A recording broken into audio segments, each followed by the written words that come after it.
Bon, par rapport au faible décaissement, c'est-à-dire à la faible capacité d'absorption de l'économie du pays, vous savez, il y a beaucoup de problèmes. Je ne vais pas passer en revue tous les rapports. Premièrement, très souvent, un décaissement nécessite que la contrepartie soit libérée. Même si c'est 10%, si la contrepartie n'est pas libérée, les fonds qui sont mobilisés dans le cadre de la ligne de financement ne seront pas du tout utilisés. Et ça devient un retard immense. Et parfois, ça bloque des projets. On dit l'argent est là, mais on n'arrive pas à bouger. Parce que nos finances publiques, fondamentalement, ne sont pas suffisamment en mesure de permettre à la puissance publique d'exprimer sa volonté politique. Pourquoi? Nos recettes intérieures sont relativement faibles. La mobilisation est faible. La pression à ce niveau-là est de l'ordre de 12-13%, alors que dans les autres pays, c'est 20%. Nous ne pouvons pas continuer à vivre alors qu'on ne mobilise pas suffisamment nos recettes intérieures. Ces recettes intérieures mobilisées, où sont-elles logées? Donc ce sont les questions qui ont été prises en compte dès le début et nous sommes en train de passer en revue des aspects qui sont fondamentaux en ce qui concerne l'ensemble de la chaîne concernant les finances publiques. Le premier aspect, vous avez la partie recettes. Il faut développer une capacité de collecte de recettes plus large. Il faut lutter contre l'évasion des recettes qui sont distribuées à gauche, à droite. Ce que l'État, la puissance publique doit recouvrer, il faut que ça aille là où ça doit aller et non pas dans des poches. C'est un vaste programme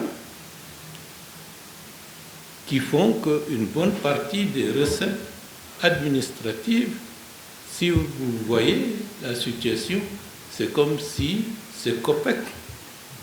Or, les recettes administratives existent. En ce qui concerne les recettes fiscales, des rapports sont sur les tables où on nous indique qu'il faut aller jusqu'au bout des processus. Et la Direction générale des impôts a un dossier dont il devrait apporter des éléments de réponse à la fin du mois de mai.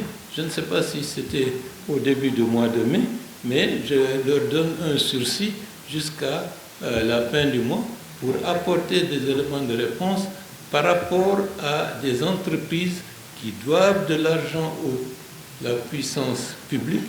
Et donc, il faut qu'il y ait soit un recouvrement, si tel n'est pas le cas, des explications claires et précises pour que nous sachions pourquoi la puissance publique n'est pas en droit de recevoir ce qu'elle doit recevoir.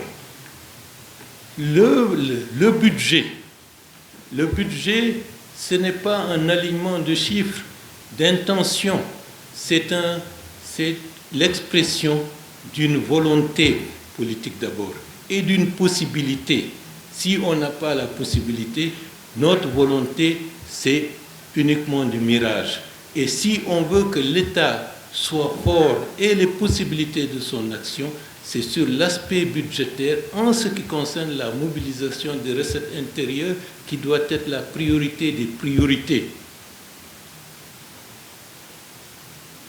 Dans le second cas, les dépenses, j'insiste sur ça parce que très souvent, vous voyez, on n'arrive pas à bouger.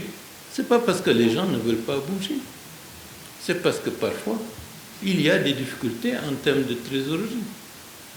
Pour ne pas avoir des problèmes de trésorerie, il faut qu'on revoie nous-mêmes le fonctionnement de nos administrations fiscales et de certains types de comportements qui ont cours pour radicalement changer d'optique. Le premier aspect, les recettes intérieures. Le second aspect, les dépenses.